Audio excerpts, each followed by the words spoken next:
some time without a winner. You've got to go back over 3 months since the yard's last success. Number 8 is Military Girl, one of a couple for Michael Dodds. She needs to bounce back to form. The more obvious horse with a chance from the Dodds yard is number 7, King's Crown, who we can see now. He's big and well, isn't he? For a horse that's had as much racing as he's had this year, he's holding onto his condition really well, and he's holding his form extremely well also. Not out of the first 3 on any of his last 6 outings, and one of those runs was a course and distance win as well. Rhys Elliott back on board, having won on him at Doncaster last time. 10 is Invincible Crown, big price. Tongue tie goes on for the first time, but in a year where Ruth Carr has had lots of winners, he hasn't been one of them. He's been regressive so far this season. And number 5, then we can pick up his Equity Law. It's been a long time without a win, Equity Law, but his best 2 runs this season have come here at Thirsk, and he is handicapped to be very, very competitive off a mark of 72. £5 better off with American Bear from their meeting here at the track earlier in the season, and looks in excellent condition for a horse that's had a busy enough season. He looks really well in himself. 4 is next, Miss Brazen. She was below her best at Musselburgh last time out, but she has an easy course and distance win to her name already this season. And then I think the final one that we can look at is number 6, Glory Fighter, another of the course and distance winners in this field. We've got 5 of them that have won here at Thirsk in the past. Glory Fighter, one of them. He was second in a small field affair at Nottingham on his most recent start.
Grade 130. This isn't easy. It's a very, very tight market and competitive race with plenty of course form on offer, as we've heard from Martin in the paddock. 7-2 joint favourites now. American Bay 4-1, King's Crown 5s, Miss Brazen a 7-1 chance, and 12-1 for Glory Fighter, 16-1.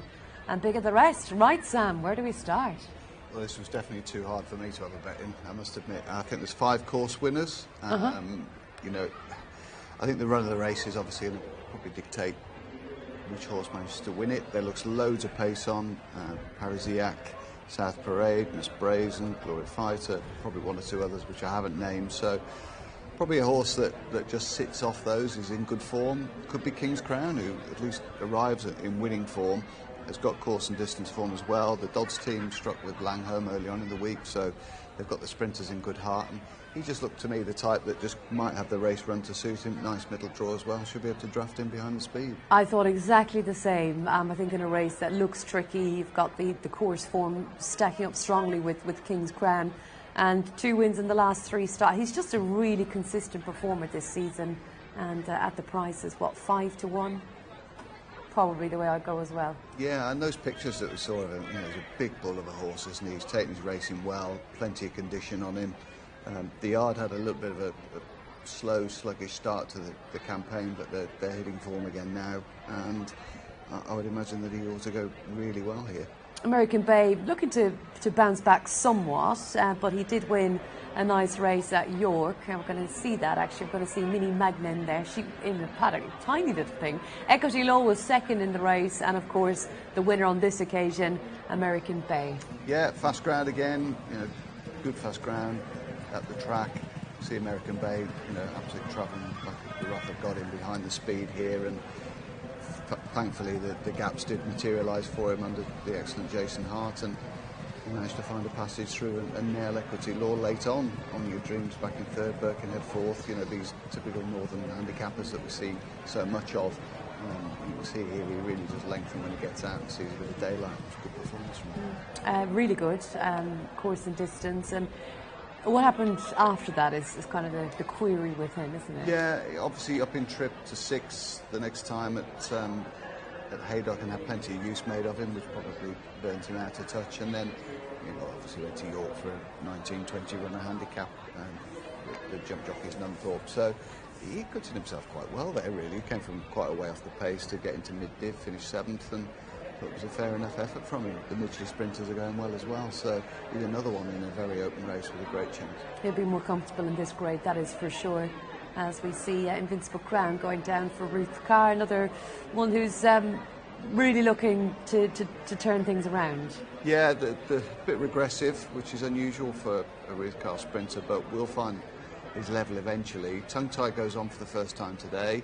Has slipped in 6 runs where it hasn't made much of an impact on the judge, from 76 down to 61 here, so he's certainly going to find a grade somewhere along the line, and I'd be surprised if Ruth doesn't find the key to him either with a headgear change or the Tongue Tie as we see today. Miss Brazen's won 4 times. 2 of the victories have been here at this track. Yeah, that certainly helps. Another one that should just sit off the speed, you would think, although can't actually take that back.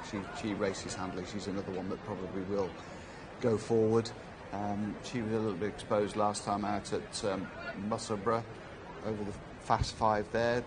Return to this track might see a change in her fortunes. Well, they'll be hoping, that is for sure. Let's get a quick late check, see how the market's going before we get across to Martin Dixon. King's Crown was 5s out the last time I looked, 11 to 2.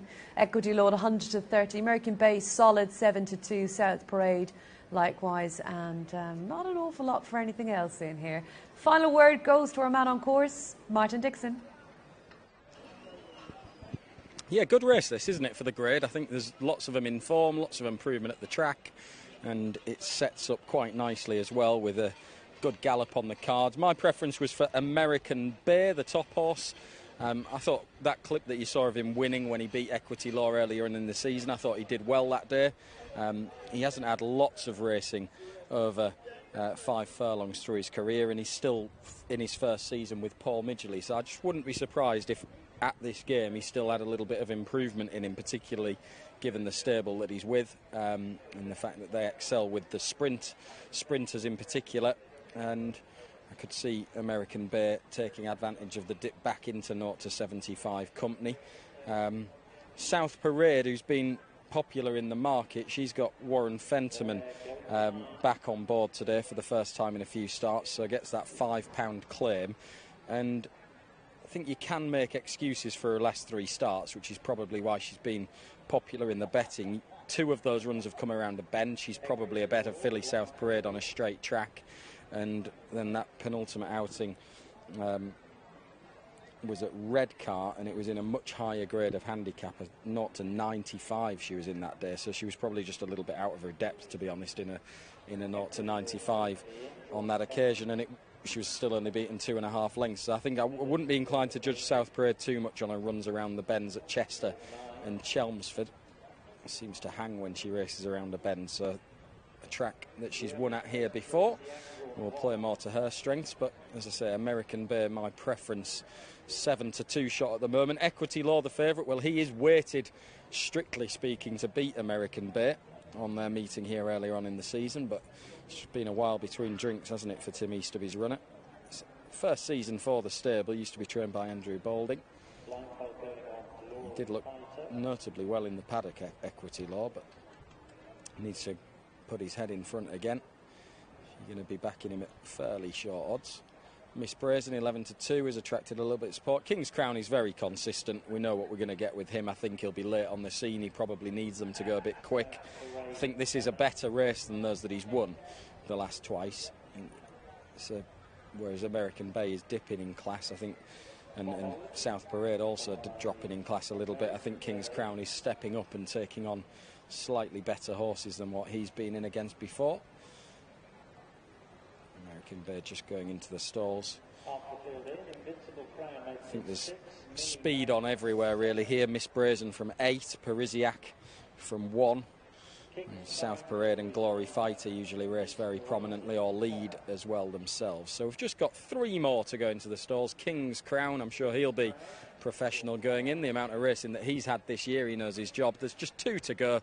We'll go up to Martin for the 340. Cheers, Mark. Last one will be Miss Brazen. Miss Brazen will complete the line for the new William Hill Marketplace Thirsk handicap.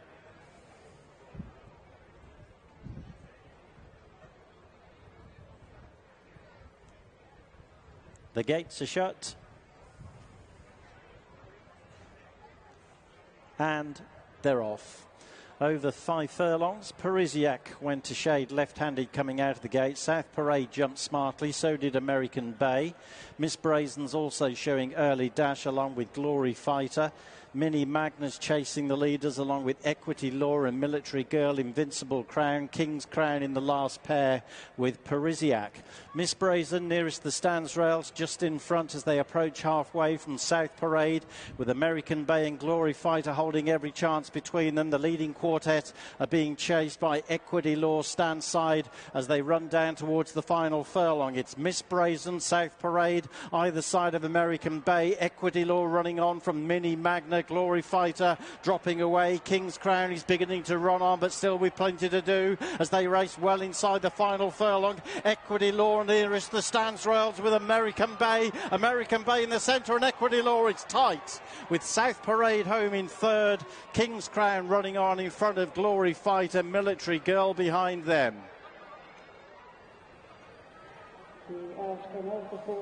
Equity Law near side, American Bay down the middle, but Equity Law has just got it with a late charge to see off American Bay, who did nothing wrong at all, but that swing at the weights has put it in the favour of Equity Law, and he's taken advantage of that under Sean Curran. He looked in trouble just approaching the final furlong. He looked in a little bit of bother as horses outpaced him a little bit, but he stuck his head down and got there in the final couple of strides.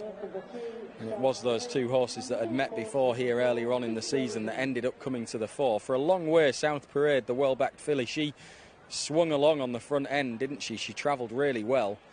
But when Warren Fenton asked her for a little bit more effort, I think she was just inclined to hang to her left and maybe not really get that forward momentum. Miss Brazen was back in 4th place, but there were 3 horses up at the top of the market, and yeah, look